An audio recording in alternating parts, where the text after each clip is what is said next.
Good morning students. आज अपने बात करेंगे ट्रांसपोर्टेशन इन प्लांट से रिलेटेड। दो छोटे से टॉपिक अपने रहे हुए हैं।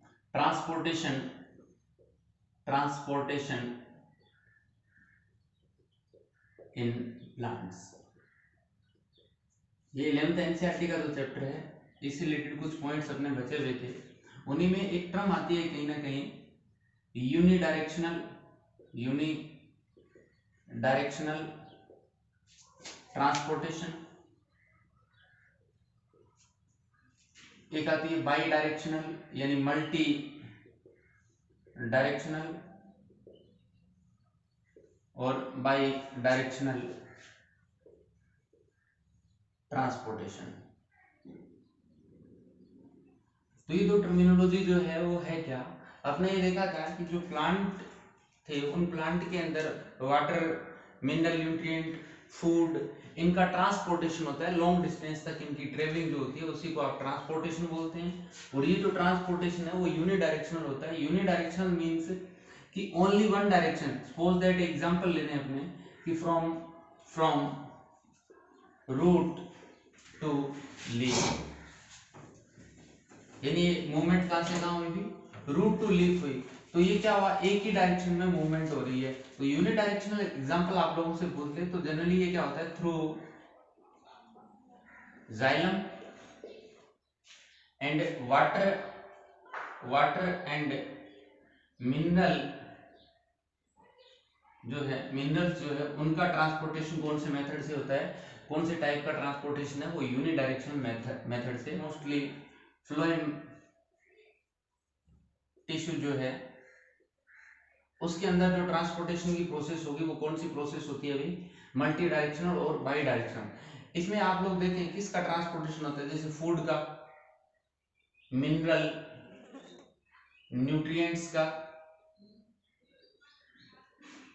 या ऑर्गेनिक जो मैटर्स है, ऑर्गेनिक न्यूट्रिएंट जो है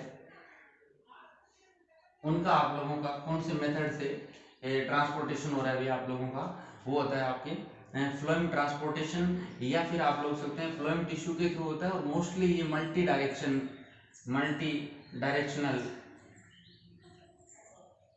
होता है। मल्टी डायरेक्शनल का मतलब है कि फ्रॉम लीफ टू कहां आ सकता है, leaf to storage organ,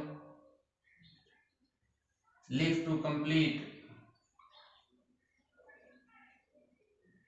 other part of plant. इन सब के अंदर जो ट्रांसपोर्टेशन की प्रोसेस है वो आपकी कौन सी डायरेक्शन होती है, मतलब फूड जो है वो सिंथेसाइज हुआ आपका कहाँ पे, लीफ में, लीफ से वो पूरी प्लांट बॉडी के अंदर डिस्ट्रीब्यूट हो गया, या मान लो रूट के अंदर जाके स्टोरेज हो गया, और जब प्लांट को रिक्वायरमेंट हुई तो वही फूड जो है वो आपका रूट से निकला, यानी रूट से स्टोरेज ऑर्गन से वापस किस में चला गया, जहाँ उसकी रिक्वायरमेंट थी। इसका मतलब फूड का जो ट्रांसपोर्टेशन है वो फ्लोएम ट्रांसपोर्टेशन, या ये मान लें फ्लोएम टिश्यू के थ्रू हो रहा है, और वो मल्टी डायरेक्शनल और बाई डायरेक्शनल होता है। कई बार एग्जाम में अलग से पूछ लेता है कि जो हार्मोन्स होते हैं, प्लांट ग्रोथ रेगुलेटर्स होते हैं, मैं ऊपर लिख रहा हूँ थोड़ा सा इसको, प्लांट नोट लगा के लिख लें यहाँ, plant growth regulators. Plant growth regulators है मतलब प्लांट हार्मोन्स जो है, फाइटो हार्मोन्स जो है उनका जो ट्रांसपोर्टेशन है वो कौन सा होता है, ये स्ट्रिक्टली समटाइम्स स्ट्रिक्टली मोनोडायरेक्शनल या यूनिडायरेक्शनल होता है, यानी ये यूनिडायरेक्शनल होता है। बट आप लोगों को मल्टी का पूछे तो एग्जांपल फ्लोएम का, यूनि का पूछे तो transportation of water and minerals का, और प्लांट ग्रोथ रेगुलेटर का पूछे तो स्ट्रिक्टली यूनिडायरेक्शनल होता है, स्ट्रिक्टली यूनिडायरेक्शनल। ये एनसीईआरटी के अंदर डायरेक्ट लाइन दी हुई है। तो ये तो अपने ट्रांसपोर्टेशन से रिलेटेड कुछ पॉइंट बचे हुए थे कि कौन से टाइप का ट्रांसपोर्टेशन है और किस टाइप से। एक बार इसका स्क्रीनशॉट लें, इसके बाद अपने आगे बात करेंगे। उस डिफ्यूजन, ये एक छोटा सा टॉपिक अपने और दिया हुआ है, इसको भी देख ले, फैसिलिटी डिफ्यूजन क्या है। देखो आप लोगों ने कहीं ना कहीं डिफ्यूजन को देखा था, डिफ्यूजन दोबारा बता रहा हूं, ध्यान रखें। डिफ्यूजन में आपने कहा कि मूवमेंट जो है वो सब्सटेंस की from high concentration to low concentration जो है वो मूवमेंट होगी, और इसी को आप बोलते हैं अकॉर्डिंग टू कंसंट्रेशन ग्रेडियंट। यानी ये मूवमेंट किसके थ्रू हो रही है? अभी कंसंट्रेशन ग्रेडियंट के अकॉर्डिंग ही हो रही है। अकॉर्डिंग टू कंसंट्रेशन ग्रेडियंट मतलब high concentration to low concentration movement होती है डिफ्यूजन के अंदर एनी सब्सटेंस की। और ये भी अपने को पता है डिफ्यूजन के अंदर कि जो पार्टिकल साइज जो है वो स्मॉल होगा, तो डिफ्यूजन जो है वो क्या होगा? फास्ट होगा, तेज होगा, ज्यादा होगा, यानी स्पीड से डिफ्यूजन की प्रोसेस होगी। बट प्रॉब्लम यहाँ आ रही है कि कुछ मटेरियल ऐसे होते हैं जो आपके फिलिक नेचर के होते हैं। Substance which are hydrophilic nature. Hydrophilic nature का मतलब है जो वाटर के अंदर सोल्यूबल होते हैं, उनकी बात कर लेते हैं। तो ये वाटर सोल्यूबल सब्सटेंस जो होते हैं, उन सब्सटेंस को मेम्ब्रेन्स के थ्रू पास आउट करवाना। जैसे मान लो ये अपने सेल मेम्ब्रेन है, सपोज दैट प्लाज्मा मेम्ब्रेन बोलते हैं, सेल मेम्ब्रेन बोलते हैं, इस टाइप के सेल मेम्ब्रेन है। और अपने को ये कंफर्म है कि सेल मेम्ब्रेन की स्ट्रक्चर में आप लोगों को क्या मिल रहा है भाई? लिपिड एंड प्रोटीन्स प्रेजेंट होती है। आप लोगों ने इस टाइप से लास्ट ईयर स्टडी किया था इसको। ये लिपिड बाइलेयर है। अब देखो इस लिपिड बाइलेयर में मतलब बैरियर किसका आ रहा है बीच में? लिपिड का बैरियर आ रहा है। तो ये कह रहा है कि जो some substance which are hydrophilic in nature, यानी ये वाटर, ये भी वाटर, तो जो वाटर सोल्यूबल सब्सटेंस होंगे या वाटर के पास रहना जो चाहेंगे, हाइड्रोफिलिक नेचर के होंगे, वो सब्सटेंस इस मेम्ब्रेन को पास आउट नहीं कर पाएंगे। या यूं मान लें कि जो हाइड्रोफिलिक सब्सटेंस है वो नॉट सोल्यूबल इन लिपिड, यानी ऐसे सब्सटेंस जो लिपिड में सोल्यूबल नहीं है। या यूं मान लें कि जो किस मोइटी के हैं आपके? हाइड्रोफिलिक मोइटी के हैं, हाइड्रोफिलिक नेचर के हैं, वो सब्सटेंस इस मेम्ब्रेन को पास आउट डायरेक्टली नहीं करेंगे, डायरेक्ट डिफ्यूजन के थ्रू नहीं करेंगे। तो उनके लिए क्या होगा? ये कह रहा है कि इसी मेम्ब्रेन के अंदर आप लोगों ने लास्ट स्टडी किया था कि सम प्रोटीन्स प्रेजेंट होती है इस टाइप से, जिनको आप लोगों ने टनल प्रोटीन या चैनल प्रोटीन नेम दिया था। तो ये चैनल प्रोटीन जो फुल इंट्रिंसिक प्रोटीन का एक टाइप है, फुल इंट्रिंसिक प्रोटीन ही होती है, स्पेसिफाइड प्रोटीन्स मॉलिक्यूल्स होते हैं। मैं यहाँ एक बार आपके डायग्राम ड्रॉ कर रहा हूँ।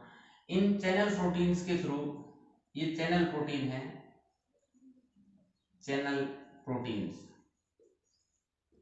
इन चैनल प्रोटीन्स के थ्रू जो सब्सटेंस है जो रियल में हाइड्रोफिलिक नेचर के हैं या नॉट सोल्यूबल इन लिपिड है, वो इन्हीं चैनल प्रोटीन्स के थ्रू फैसिलिटेट किए जाएंगे। मतलब इन्हीं चैनल प्रोटीन जो है वो क्या करेगी? उन मॉलिक्यूल्स को अपने साथ बाइंड करके उनको इनसाइड भेजने का काम करेगी, या इनसाइड टू आउटसाइड लाने का काम करेगी। यानी कौन किसकी हेल्प से ये ट्रांसपोर्ट होंगे? वो specified proteins present in membrane, उनकी हेल्प से ट्रांसपोर्ट होंगे। बट यहां भी आप लोगों को क्या चाहिए? कंसंट्रेशन ग्रेडियंट, यानी अकॉर्डिंग टू कंसंट्रेशन ग्रेडियंट ही वर्क होगा। बात करें फैसिलिटेड डिफ्यूजन की, फैसिलिटेड डिफ्यूजन में, नॉर्मल डिफ्यूजन में आप लोगों ने कहा कि सर डिफ्यूजन की प्रोसेस में high concentration to low concentration movement होती है, तो डिफ्यूजन की बात थी। और इसमें वर्क कैसा हो रहा था? According to concentration gradient. But some molecules which have hydrophilic nature or we can say not soluble in lipid, तो उनका ट्रांसपोर्टेशन जो है वो आउटसाइड टू इनसाइड और we can say inside to outside जो है वो इजीली नहीं हो पाता, या ये मान लें कि डिफ्यूजन की प्रोसेस के थ्रू नहीं हो पाता। तो उन मॉलिक्यूल्स को मेम्ब्रेन ट्रांसपोर्टेशन जो है वो कौन से मेथड से होगा? वो आपके फैसिलिटेटेड डिफ्यूजन के थ्रू होगा। फैसिलिटेटेड डिफ्यूजन मीन है कि when molecules which are hydrophilic in nature are transported through membrane with the help of some specific proteins or we can say some specific channel proteins are then this type of diffusion is known as facilitated diffusion. इसके अलावा आप लोग ये कह सकते हैं कि facilitated diffusion में भी it also require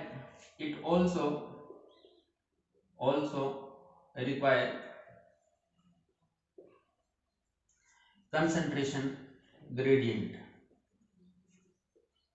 यानी इसके लिए भी आपको क्या चाहिए, कंसंट्रेशन ग्रेडियंट चाहिए, मतलब यहाँ उस मॉलिक्यूल की कंसंट्रेशन हाई होनी चाहिए और इनसाइड में क्या होनी चाहिए, कम, या इनसाइड में हाई है तो आउटसाइड क्या होनी चाहिए, लो होनी चाहिए। मतलब मूवमेंट करने के लिए हाई टू लो ही मूवमेंट करेगा। इन फैसिलिटी डिफ्यूजन में भी मूवमेंट कहाँ से कहाँ होने वाली है अभी आप लोगों के, हाई टू लो ही होगी। एक बार मैं इस डिफ्यूजन को इरेज कर रहा हूँ। यानी फैसिलिटी डिफ्यूजन में भी क्या है, आपके मूवमेंट जो है वो from high to low concentration ही होगी, high to low concentration through specific channel proteins। इन स्पेसिफिक चैनल प्रोटीन्स के थ्रू मूवमेंट जो है वो from high to low concentration होगी। इसी टाइप के डिफ्यूजन को आप जनरली क्या नेम देते हैं, अभी आप बोलते हैं फैसिलिटेड डिफ्यूजन। देखो फैसिलिटेड डिफ्यूजन से रिलेटेड एक दो पॉइंट और अपने डिस्कशन करते हैं कि ये जो प्रोटीन्स होती है वो क्या करती है कि मॉलिक्यूल्स को वन साइड से अपने साथ बाइंड करेगी और अदर साइड जो है उसको रिलीज कर देगी, बट वो चेंज हो जाती है, रोटेट होकर इनसाइड उसको रिलीज करवा देती है। इसमें किसी भी टाइप की एनर्जी जो कंजप्शन है, एटीपी कंजप्शन जो है वो नहीं होता, एटीपी की रिक्वायरमेंट नहीं होती। क्यों, काम किसके किसके अकॉर्डिंग हो रहा है, कंसंट्रेशन ग्रेडियंट के अकॉर्डिंग हो रहा है, तो there are no requirement of ATP for facilitated diffusion. आप लोग एक बार इसका स्क्रीनशॉट लें। इसके अलावा आप ये भी बोल सकते हैं फैसिलिटेड डिफ्यूजन में कि फैसिलिटेड डिफ्यूजन में जो प्रोटीन्स होती है उन प्रोटीन्स में आप लोगों ने कहीं ना कहीं नेम सुन रखा होगा चैनल प्रोटीन का, टनल प्रोटीन्स का। ये जो चैनल प्रोटीन है उन्हीं में आप लोगों ने माइटोकॉन्ड्रियल माइटो माइटोकॉन्ड्रियल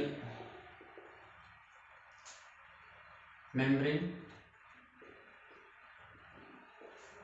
प्लास्टिड मेम्ब्रेन, इनके अंदर आप लोगों को स्पेसिफिक प्रोटीन टनल प्रोटीन जो है वो प्रेजेंट होती है और मटेरियल को फैसिलिटेट करवाने का काम करेगी, फैसिलिटी डिफ्यूजन का काम करेगी। आप एग्जांपल इसका एक और देखें, मान लो ये मेम्ब्रेन थी और इस मेम्ब्रेन में डायरेक्टली मैं आप लोगों के सामने ड्रॉ कर रहा हूं इसको, स्पेसिफिक प्रोटीन को। देखो स्पेसिफिक प्रोटीन में इस टाइप से ये कोई साइट है, एक्टिव साइट है, ये आपके चैनल प्रोटीन है, चैनल प्रोटीन। इन चैनल प्रोटीन्स के थ्रू ये कोई स्पेसिफिक मटेरियल था आपका, इसका नेम था आप लोगों के, सपोज दैट मटेरियल ए। इस ए मटेरियल को फर्स्ट ऑफ ऑल क्या करेगा, ये मटेरियल इस साइड से अटैच होगा, इस साइड से अटैच होगा, मतलब ये मटेरियल चला गया इस एक्टिव साइट के साथ बाइंड हो गया, प्रोटीन की एक्टिव साइट जो है उसके साथ बाइंड हो गया। आफ्टर सम टाइम जो है वो क्या करेगा, कुछ टाइम बाद में ये इसको इस टाइप से ट्रांसपोर्ट करवा देगी प्रोटीन, यानी जो चैनल प्रोटीन है वो खुद क्या हो जाएगी, रोटेट हो जाएगी और रोटेट होकर इस मटेरियल को इनसाइड जो है वो ट्रांसपोर्ट करवा देगी।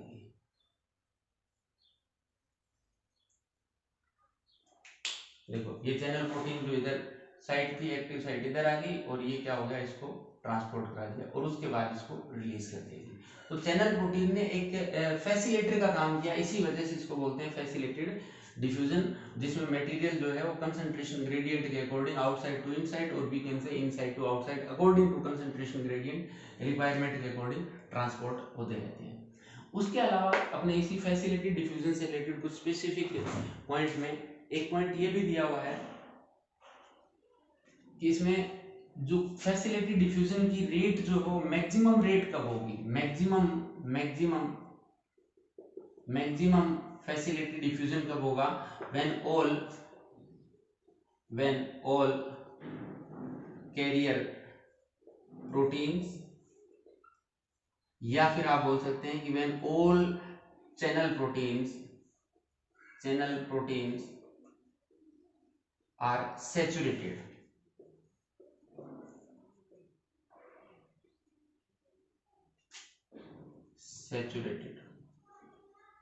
यानी जब सारे के सारे ये चैनल प्रोटीन, मान लो किसी मेम्ब्रेन में 50 चैनल प्रोटीन्स है, तो ये 50 चैनल प्रोटीन जो है वो सैचुरेटेड हो गए तो मैक्सिमम फैसिलिटी डिफ्यूजन हो रहा है। और जब ये 50 में से मान लो 40 वर्क कर रहे हैं तो जो डिफ्यूजन है, नो डाउट फैसिलिटी डिफ्यूजन है बट मैक्सिमम नहीं है। तो मैक्सिमम फैसिलिटी डिफ्यूजन या फैसिलिटी डिफ्यूजन जो है वो सैचुरेशन कब आएगा, जब सारे के सारे आपके चैनल प्रोटीन जो है वो क्या हो रहे हैं, सैचुरेटेड हो रहे हैं, वो उसकी मैक्सिमम स्पीड को शो करेंगे। इसी से रिलेटेड एक टॉपिक और दिया हुआ है आपके छोटा सा, वो दिया हुआ है transportation through membranes. Transportation through membranes की बात करें तो टू टाइप्स ऑफ ट्रांसपोर्टेशन जो है मेम्ब्रेन्स के थ्रू जो है अपने होता है। फर्स्ट जो ट्रांसपोर्टेशन ये बता रहा है वो है आप लोगों का transportation through membrane. Membrane transportation में एक तो ये फैसिलिटी डिफ्यूजन से रिलेटेड ही है, इसमें बता रहा है आपका होता है को ट्रांसपोर्टेशन। को ट्रांसपोर्टेशन देखो नेम से क्लियर है कि इसमें जो ट्रांसपोर्टेशन होगा वो टू मटेरियल्स का होगा। इन दिस टू सब्सटेंस और molecule facilitate with each other, यानी दोनों जो है वो एक दूसरे के साथ ही फैसिलिटेट होंगे, जिसको बोलते हैं आपको ट्रांसपोर्टेशन। अब मान लो फैसिलिटेट जो है वो एक ही डायरेक्शन में होंगे दोनों, तो इसको बोल देंगे सिम्पोर्ट। और दूसरा जो है वो आता है आपको इसी में टू पार्ट्स हो गए, एंटीपोर्ट। देखो सिम्पोर्ट एंटीपोर्ट सेम डायरेक्शन, और ये होगी आपके अपोजिट डायरेक्शन, यानी दोनों का ट्रांसपोर्टेशन जो है वो सेम डायरेक्शन में या अपोजिट डायरेक्शन में। देखें एक बार इसका डायग्रामेटिकली व्यू देख लें आप लोग। डायग्रामेटिकली आप लोग देखेंगे इसमें तो जो चैनल प्रोटीन्स है उन चैनल प्रोटीन्स के अंदर आपका मान लो ये इस टाइप से चैनल प्रोटीन्स है, इसके थ्रू सब्सटेंस ए था और ये सब्सटेंस बी था। अब ये दोनों सब्सटेंस सेम डायरेक्शन में मूवमेंट करे इन्हीं चैनल प्रोटीन्स के थ्रू, मतलब बहुत सब्सटेंस जो है वो एक ही डायरेक्शन में मूवमेंट कर रहे हैं और एक साथ मूवमेंट कर रहे हैं। साथ मूवमेंट करेंगे को ट्रांसपोर्टेशन, एक ही डायरेक्शन में मूवमेंट करेंगे मतलब ये किसको रिप्रेजेंट कर रहा है, एक को। इसी टाइप से आप लोग दूसरा इसी में देख लेते हैं, इसी मेम्ब्रेन में मान लो ये आपकी चैनल प्रोटीन थी, इन चैनल प्रोटीन्स के थ्रू वन मटेरियल जो है वो ए जो है, सपोज दैट ए जो है वो तो इनसाइड मूव कर रहा है, और यहाँ जो था वो बी मटेरियल जो था, सपोज दैट वो B material inside to outside movement करेगा, तो इसको बोलते हैं एंटी, क्या बोलेंगे इसको, एंटी ट्रांसपोर्टेशन। ये तो हो गया को ट्रांसपोर्टेशन में। एक आता है आप लोगों का यूनी ट्रांसपोर्ट। को ट्रांसपोर्ट के बाद में कौन सा है अभी, यूनी ट्रांसपोर्ट। देखो यूनी में क्या है, only one molecule facilitate at a time, एक टाइम में ओनली वन मॉलिक्यूल जो है वो ही फैसिलिटेट होगा थ्रू मेम्ब्रेन्स। मान लो ये कोई आपके चैनल प्रोटीन थी, इन चैनल प्रोटीन्स के थ्रू वन मॉलिक्यूल जो है वो ओनली ए जो है वही अंदर जा रहा है, ओनली वन मॉलिक्यूल जाएगा, दूसरे की मतलब साथ में मिलके नहीं जाएगा, तो इसको आप बोलेंगे यूनी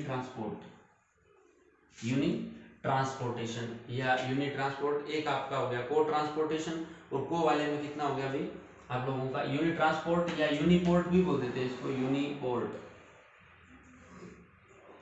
यूनिपोर्ट और को ट्रांसपोर्टेशन में आपका सिम्पोर्ट और एक हो गया आपका एंटीपोर्ट। तो ये आपकी कुल मिला के फैसिलिटी डिफ्यूजन का टॉपिक जो है वो भी कंप्लीट होता है। इसके अलावा एक छोटा सा टॉपिक, एक बार स्क्रीनशॉट लें इसका। इसके अलावा एक छोटा सा पॉइंट और दिया हुआ है, एक्टिव ट्रांसपोर्टेशन। देखो एक्टिव वाले में नेम से ही क्लियर है एक्टिव ट्रांसपोर्टेशन में कि एटीपी कंजप्शन जो है वो होगा, यानी एक्टिव ट्रांसपोर्टेशन ऐसा ट्रांसपोर्टेशन है जिसके अंदर एटीपी कंजप्शन जो है वो 101% होगा, एक्टिव ट्रांसपोर्ट। देखो एक्टिव ट्रांसपोर्टेशन की बात करें तो सीधी सी बात है एटीपी कंजप्शन। दूसरा पॉइंट अपने डिस्कशन करें कि इसमें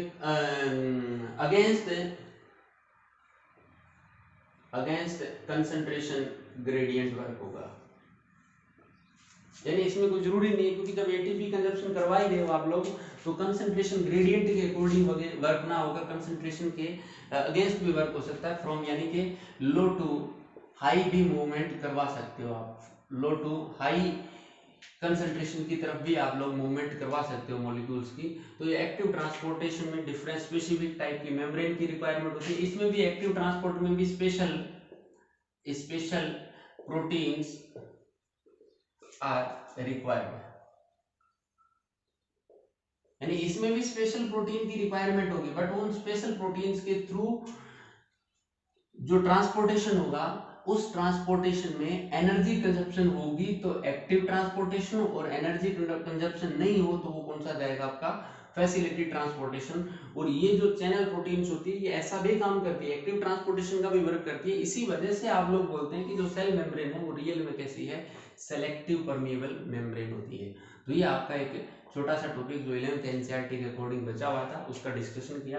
नेक्स्ट टॉपिक अपने जो है नेक्स्ट वीडियो में डिस्कस करेंगे मिनरल